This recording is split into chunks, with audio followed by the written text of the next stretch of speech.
কি ব্যাপার, কি হয়েছে? আসসালামু আলাইকুম এইচএসসি 26। আশা করি তোমাদের প্রিপারেশন খুবই ভালো।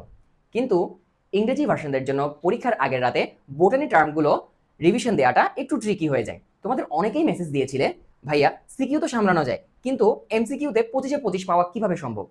এটা একটা সুন্দর প্রশ্ন, আপনার আসলে খুব টেকনিক্যাল প্রশ্ন। তোমাদের এই শেষ মুহূর্তের দুশ্চিন্তাকে দূর করতেই আজকে আমাদের এই স্পেশাল সেশন। আগামী কিছুক্ষণ আমরা বোটানির এমন টপ নচ 200টি কোয়েশ্চেন সলভ করব যা তোমার পুরো সিলেবাসটাকে রিওয়াইন্ড করে দিবে এবং একই সাথে তোমার কনফিডেন্স লেভেলটাকে অনেক উপরে নিয়ে যাবে। আমি ডক্টর মেহরাত সিয়াম আছি তোমাদের সাথে আজকের এই সেশনে। তো চলো আর এক সেকেন্ডও দেরি না করে শুরু করা যাক আমাদের বোটানি এমসিকিউ মাস্টারি ক্লাস। তো চলো আমরা এখন চ্যাপ্টার 1 দিয়ে শুরু করি আমাদের এমসিকিউ। তো দেখো প্রথমটা কি বলছে, which one is a stop codon. তো কোডন, ফার্স্ট অফ অল আসি, কোডন ইন টোটাল কয়টা আছে? ইন টোটাল হচ্ছে 64 কোডন। তার মধ্যে অ্যামাইনো অ্যাসিডকে কোড করে হচ্ছে, অ্যামাইনো অ্যাসিডকে কোড করে এর মধ্যে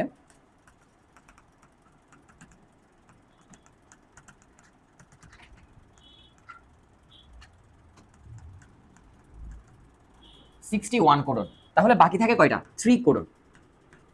এই 3 কোডন এরা হচ্ছে স্টপ কোডন, ঠিক আছে?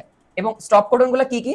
একটা হচ্ছে ইউএজি, একটা হচ্ছে ইউএএ, আর একটা হচ্ছে ইউজিএ। তো ইউএএ, ইউএজি, ইউজিএ এদেরকে যে আমরা স্টপ কোডন বলছি, এদেরকে কেন স্টপ কোডন বলতেছি? কারণ হচ্ছে এই জিনিসগুলা যখন কোড হয় ডিউরিং ট্রান্সক্রিপশন, এটা বোঝায় যে transcription has will end, transcription will end, ঠিক আছে? বা transcription has ended. UAG, UAA, UGA, ঠিক আছে? আর যেহেতু স্টপ কোডন আছে, তাহলে ট্রান্সক্রিপশনকে স্টার্ট করার জন্য একটা কোডন আছে, এটাকে আমরা বলি start codon. Start codon, start কোডনগুলো কি কি? এ, ইউ, জি, একটাই আছে স্টার্ট কোডন, ঠিক আছে? এবং এই যে এই ইউজি, ও কিন্তু একটা অ্যামাইনো অ্যাসিডকে কোড করে, মিথিওনিন। এটা এমসিকিউতে আসতে পারে, ঠিক আছে? তাহলে এ ইউজি কোন অ্যামাইনো অ্যাসিডকে কোড করে? এটা হচ্ছে মিথিওনিন, ঠিক আছে? তাহলে স্টার্ট কোডন কয়টা? একটা। আর স্টপ কোডন কয়টা? তিনটা। তাহলে which one is a stop codon? আমাদের আনসার হচ্ছে ইউএএ, ইউএএ, ঠিক আছে? পরবর্তীতে আসি, autolysis occurs in which of the following organelle? Autolysis, autophagy, suicide bag. আচ্ছা, অটোলাইসিস, অটোফ্যাগি, সুইসাইড ব্যাগ এই ধরনের কথাগুলো যখন বলবে, সবার জন্য একটা জিনিসই প্রযোজ্য, এটা হচ্ছে লাইসোজোম। লাইসোজোম, ঠিক আছে? যখন অটোলাইসিস, অটোফ্যাগি, সুইসাইড ব্যাগ এই ধরনের ওয়ার্ডগুলো আসবে, তখন একটা অর্গানালিকে ইন্ডিকেট করবে, এটা হচ্ছে লাইসোজোম, ঠিক আছে? আচ্ছা, এখন হচ্ছে বাকি অপশনগুলো আমরা একটু চেক করি। এই যে লাইসোজোমকে যেহেতু আমরা সুইসাইড ব্যাগ বলি, তাহলে রাইবোজোমকে আমরা কি বলতে পারি? রাইবোজোমকে আমরা বলতে পারি প্রোটিন ফ্যাক্টরি। আচ্ছা, গলজি বডিকে আমরা কি বলতে পারি? গলজি বডিকে আমরা বলতে পারি traffic police of cell or packaging center of the body, ঠিক আছে? এন্ডোপ্লাজমিক রেটিকুলাম হচ্ছে ফর্মস রাইবোজোম, এটা আসতে পারে। তাহলে autolysis occurs in which of the following organelle? Autolysis, এটার জন্য আমাদের কারেক্ট আনসার হচ্ছে lysosome. Which one is organelle of energy conversion? Energy কনভার্সনের জন্য আমাদের এনার্জি ওয়ার্ডটা যখনই শুনি তখনই আমরা মাইটোকন্ড্রিয়া দাগিয়ে দিই, কিন্তু কথাটা বলতেছে energy conversion, not energy producing, ঠিক আছে? যদি এরকম power house of the cell বা এনার্জি প্রোডিউসিং এই ধরনের কথাবার্তা থাকে, তখন আমরা মাইটোকন্ড্রিয়া দিব। আমাদের দেওয়া আছে এনার্জি কনভার্সন। এনার্জি কনভার্সন যদি বলে, তাহলে আমরা দাগাবো হচ্ছে ক্লোরোপ্লাস্ট। কেন ক্লোরোপ্লাস্ট দেখাচ্ছি আমরা এনার্জি কনভার্সনে? তো ক্লোরোপ্লাস্ট কোন কাজে হেল্প করে? Photosynthesis, photosynthesis. আর ফটোসিনথেসিসের মধ্যে কি হয়? ফটোসিনথেসিসের মধ্যে solar energy to chemical energy, solar energy is converted to chemical energy, solar energy is converted to chemical energy. তাহলে এনার্জি কনভার্সনের কাজটা করতেছে photosynthesis by the help of which organelle? Chloroplast. এই জন্য আমাদের আনসার হচ্ছে ক্লোরোপ্লাস্ট। দেখবা এনার্জি কনভার্সন যদি বলে, আমাদের আনসার হবে chloroplast, not mitochondria, not mitochondria, not mitochondria. এই যে দেখো এখানে ইম্পর্টেন্ট, প্রত্যেকটা সাইটোপ্লাজমিক অর্গানেলি বা আমাদের সেল রিলেটেড যে ওদের স্পেশাল নামগুলো আছে, এগুলো একটু আমরা একবার চোখ বুলিয়ে নিই। প্রোটোপ্লাজমকে বলতেছি ফিজিক্যাল বেসিস অফ লাইফ, এবং এই কথাটা কোন সায়েন্টিস্ট বলেছিল? সায়েন্টিস্ট হেনলি, সায়েন্টিস্ট হাক্সলি বলেছিল যে protoplasm is the physical basis of life. এটা এমসিকিউর জন্য important. Ribosome protein factory of cell. Golgi বডির অন্যান্য নামগুলো কি কি? ডিকটায়োজোম, ইডিওজোম, লাইপোকন্ড্রিয়া, ঠিক আছে? আর গলজি বডিকে আমরা কি কি বলতে পারি? স্পেশাল নামগুলা carbohydrate factory, traffic police of cell or packaging center of cell. লাইসোজোমে আসি, লাইসোজোমকে আমরা বলে থাকি সুইসাইড স্কোয়াড বা সুইসাইড ব্যাগ হিসেবে। আচ্ছা, এরপরে মাইটোকন্ড্রিয়া। মাইটোকন্ড্রিয়াকে আমরা পাওয়ার হাউস অফ সেল বলি, ঠিক আছে, বা এনার্জি প্রডিউসারও বলতে পারি।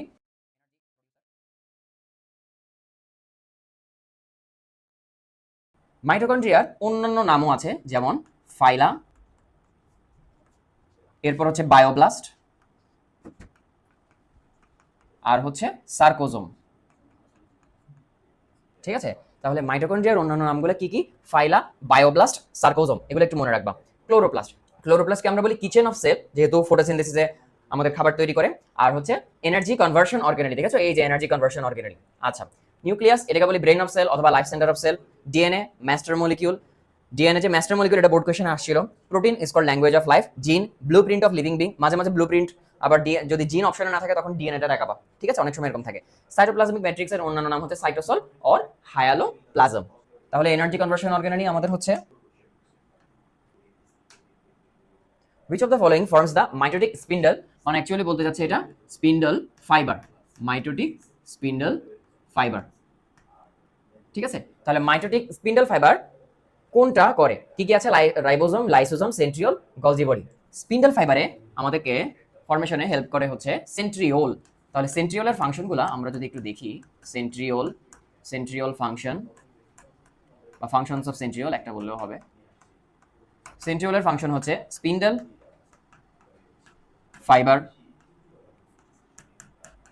Fibre formation,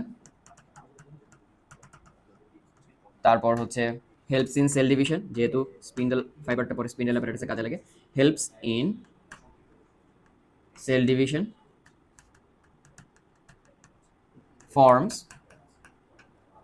flagella and cilia, আর হচ্ছে ফর্মস টেইল অফ স্পার্ম। এইগুলাই হচ্ছে সেন্ট্রিওলের function. Spindle fiber formation, helps in cell division, forms flagella and cilia, forms the tail of sperm. আচ্ছা, যদি বলে টেইল অফ স্পার্ম ফর্ম করে কে, তাহলে হচ্ছে সেন্ট্রিওল। আর যদি বলে স্পার্মের অ্যাক্রোজোম ফরমেশন কে করে, acrosome of sperm K formation করে, অ্যাক্রোজোম অফ স্পার্ম, সেটা হচ্ছে গলজি বডি। গলজি বডি হচ্ছে অ্যাক্রোজোম অফ স্পার্ম ফর্ম করে। গলজি বডি হচ্ছে অ্যাক্রোজোম অফ স্পার্ম ফর্ম করে। আচ্ছা, রাইবোজোম তো আগে বলছি, এটা প্রোটিন ফ্যাক্টরি। লাইসোজোমের কথা আগেই বলেছি, সেন্ট্রিওল, গলজি বডি। তো গলজি বডি আবার হচ্ছে forms lysosome. Golgi body forms lysosome. Golgi body lysosome form করে, Golgi body acrosome of sperm form করে। ঠিক আছে, আচ্ছা, তাহলে এখানে আমাদের মাইটোটিক স্পিন্ডল ফাইবার ফরমেশনে কি হেল্প করে? সেন্ট্রিওল। আমাদের আনসার হচ্ছে centriole. what is the smallest structural unit of cell wall? Cell ওয়ালের স্মলেস্ট স্ট্রাকচারাল ইউনিট বলছে। যদি এখানে কোশ্চেনটা দুই ভাবে আসতে পারে, একটা হচ্ছে যদি বলে মেইন স্ট্রাকচারাল ইউনিট, আরেকটা আসতে পারে smallest structural unit. Main structural unit যদি বলে, এটার আনসার হবে সেলুলোজ। মেইন স্ট্রাকচারাল ইউনিট বললে অফ সেল ওয়াল বললে সেলুলোজ, আর স্মলেস্ট স্ট্রাকচারাল ইউনিট বললে আমাদের আনসার হবে মাইসেলি। মেইন স্ট্রাকচারাল ইউনিট বললে তাহলে কি হবে? সেলুলোজ। আর স্মলেস্ট স্ট্রাকচারাল ইউনিট বললে হবে মাইসেলি। তাহলে আমাদেরকে বলছে কি smallest structural unit of cell wall, আমাদের আনসার হচ্ছে মাইসেলি। ঠিক আছে, not cellulose. What is the base sequence of mRNA transcribed from the template strand sequence GCAT of DNA? আচ্ছা, যদি GCAT ট্রান্সক্রিপশন, আমরা এটাকে যদি ট্রান্সক্রিপশন করি, তাহলে আরএনএ তে বা এমআরএনএ তে এটা দেখতে কেমন হবে? তো আমাদেরকে এই জিনিসটা একটু জানতে হবে। সেটা হচ্ছে যদি এ থাকে, এ এর জন্য বসে হচ্ছে টি, জি এর জন্য বসে হচ্ছে সি। ঠিক আছে, আচ্ছা, কিন্তু এটা তো ডিএনএ এর জন্য। এটা কিসের জন্য? এটা হচ্ছে ডিএনএ এর জন্য। আরএনএ এর জন্য কি হয়? আরএনএ তে আমার কিন্তু থায়ামিন জিনিসটা থাকে না। আরএনএ তে আমার হচ্ছে থায়ামিন থাকে না। আরএনএ তে আমার কি থাকে? আরএনএ তে থাকে হচ্ছে থায়ামিনের in place of thiamine uracil is present. ঠিক আছে, তাহলে আরএনএ এর জন্য আমরা কিন্তু ইউরাসিল লিখব। আর অ্যাজ ইউজুয়াল জি এর জন্য সি, বা সি এর জন্য জি, এটাও বলা যায়। ঠিক আছে, আর যদি টি থাকে, টি এর জন্য হবে এ। এটা কিসের জন্য? এটা হচ্ছে আরএনএ তে বা এমআরএনএ তে। ঠিক আছে, তো দেখো এখানে ফার্স্টে হচ্ছে জি, জি এর জন্য কি বসবে? জি এর জন্য বসবে আমাদের সি, সি এর জন্য কি বসবে? জি।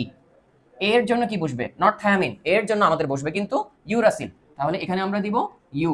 আর টি এর জন্য, থায়ামিনের জন্য বসে হচ্ছে কমপ্লিমেন্টারি হিসেবে অ্যাডেনিন। তাহলে সি জি ইউ এ, এই যে সি জি ইউ এ, এটাই হচ্ছে আমাদের answer. Which of the following enzymes help to unwind DNA molecule? আচ্ছা, ডিএনএ রেপ্লিকেশনের সময় আমাদের অনেকগুলো এনজাইম একসাথে কাজ করে, এগুলোকে আমরা একসাথে বলি DNA replication enzyme, replication complex or replisome. এগুলোকে আমরা বলি রেপ্লিকেশন কমপ্লেক্স অর রেপ্লিজোম। চলো আমরা একটু দেখে আসি ডিএনএ রেপ্লিকেশন কমপ্লেক্সে কি কি আছে। ডিএনএ রেপ্লিকেশনের মেইন এনজাইম প্রথমত জানতে হবে। ডিএনএ রেপ্লিকেশনের মেইন এনজাইম কোনটা? সেটা হচ্ছে DNA polymerase 3। DNA polymerase 3, this is the main enzyme of replication. তাহলে ডিএনএ রেপ্লিকেশনের মেইন এনজাইম হচ্ছে ডিএনএ পলিমারেজ 3।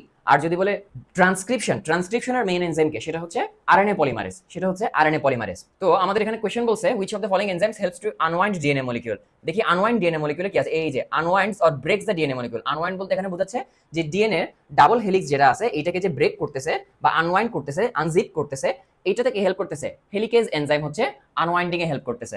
আচ্ছা, এছাড়া আরো কি কি আছে? Topoisomerase prevents DNA super coiling, prevents super coiling. ঠিক আছে, এটা প্যাঁচায় যেতে পারে, যাতে এরকম প্যাঁচায় না যায় এই সুপার কয়েলিং প্রিভেন্ট করে হচ্ছে টোপোআইসোমারেজ। হেলিকেজ হচ্ছে আনওয়াইন্ড করতেছে বা ডিএনএ মলিকিউলটাকে, ডিএনএ ডাবল হেলিক্সটাকে ব্রেক করতেছে। আচ্ছা, সিঙ্গেল স্ট্র্যান্ড বাইন্ডিং প্রোটিন, এটা লেস ইম্পর্টেন্ট, এটা হচ্ছে যাতে ডিএনএটা আবার আগের মতো ডাবল স্ট্র্যান্ডেড যাতে না হয়, do not revert back to a double stranded state. এই জন্য আমরা একটা এনজাইম ইউজ করি, এটা হচ্ছে single strand binding protein. Ligase, যেখানেই লাইগেজ দেখবা মনে করবে এটা হচ্ছে গ্লু। লাইগেজ হচ্ছে বেসিক্যালি গ্লু এর মতো কাজ করে, গামের মতো কাজ করে। Joins the Okazaki fragments to the complementary strand. আচ্ছা, প্রাইমেসের কাজ হচ্ছে আরএনএ প্রাইমারকে অ্যাটাচ করা। ডিএনএ পলিমারেজ 1, এটা হচ্ছে রিপ্লেসেস প্রাইমার উইথ ডিএনএ। আচ্ছা, আরেকটা ইম্পর্টেন্ট, সেটা হচ্ছে ডিএনএ পলিমারেজ 3 মেইন এনজাইম। তো ওর কাজটা কি? ওর কাজ হচ্ছে 5 প্রাইম টু 3 প্রাইম এন্ডে যে আমার নিউক্লিওটাইড গুলো আছে, ঠিক আছে, এগুলাকে হচ্ছে কমপ্লিমেন্টারি স্ট্র্যান্ড দিয়ে করা। একটু আগে আমরা যে করলাম জি এর জায়গায় সি, জি এর জায়গায় সি, এর জায়গায় টি, এই জিনিসগুলা বসানোর কাজ হচ্ছে ডিএনএ পলিমারেজ 3। পাশাপাশি ও ডিএনএ প্রুফ রিডিংটাও করে। ঠিক আছে, যেগুলো হাইলাইট করে দিচ্ছি জাস্ট ওগুলাই করবা। তাহলে ডিএনএ পলিমারেজ 3 শর্টকাটে যদি আমরা বলি, ডিএনএ পলিমারেজ 3 হচ্ছে main enzyme of replication, does DNA proof reading, আর হচ্ছে কমপ্লিমেন্টারি স্ট্র্যান্ডের মধ্যে নিউক্লিওটাইড গুলোকে আস্তে আস্তে অ্যাড করে, আর হচ্ছে হেলিকেজ আনওয়াইন্ড করে, topoisomerase prevents DNA super coiling, primase attaches RNA primer, ligase joins the Okazaki fragments. তাহলে ডিএনএ মলিকিউলকে আনওয়াইন্ড করতে, বেসিক্যালি আনওয়াইন্ড বলতে কি বোঝাচ্ছে, এই যে এটা যদি এরকম ডিএনএ হয় তাহলে এইটাকে এরকম করে ওপেন করে দিতে বা আনওয়াইন্ড করে দিতে, আনজিপ মনে করো এটা হচ্ছে চেইনকে এইভাবে ওপেন করা, এটাই হচ্ছে আনওয়াইন্ডিং অফ ডিএনএ মলিকিউল। এই কাজটা কে করে? হেলিকেজ এনজাইম করে। ঠিক আছে, ওকে। The function of DNA is establishing the molecular basis of heredity, controlling all traits of an organism, transmission of biological signal. এখানে ট্রান্সমিশন অফ বায়োলজিক্যাল সিগন্যাল বলতে কি বুঝাইছে জানো? বায়োলজিক্যাল সিগন্যাল বলতে বুঝাইছে characteristics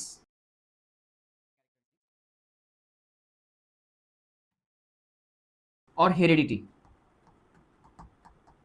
transfer from generation to generation।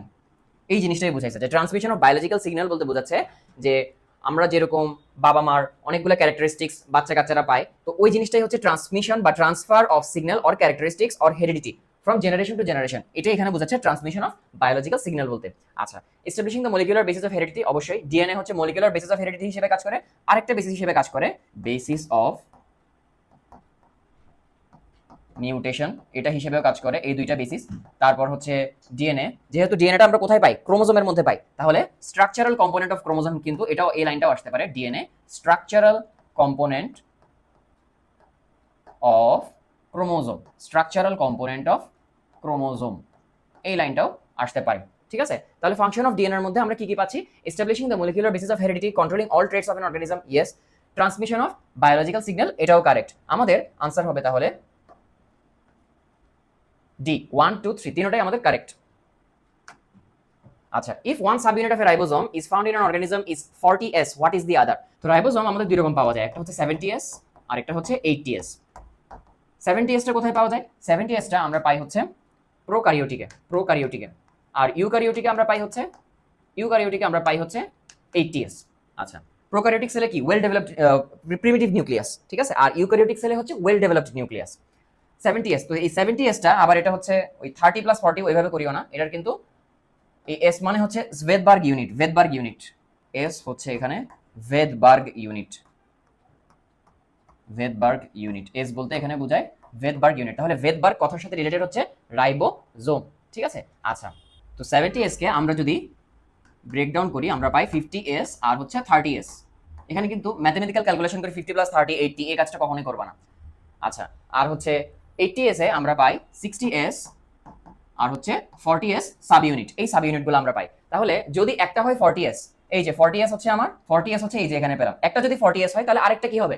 Obviously 60s হবে। তাহলে আমাদের আনসার হচ্ছে 60s, একটা 40s হলে আরেকটা 60s, এটাই চাইছি। If one sub unit of A ribosome found in an organism is 40s, 40s শুধুমাত্র কোনটাতে পাওয়া যায়? 80s এর মধ্যে পাওয়া যায়, নট 70s। তাহলে আরেকটা কি হবে? 60s, এই যে 60s। This is our answer.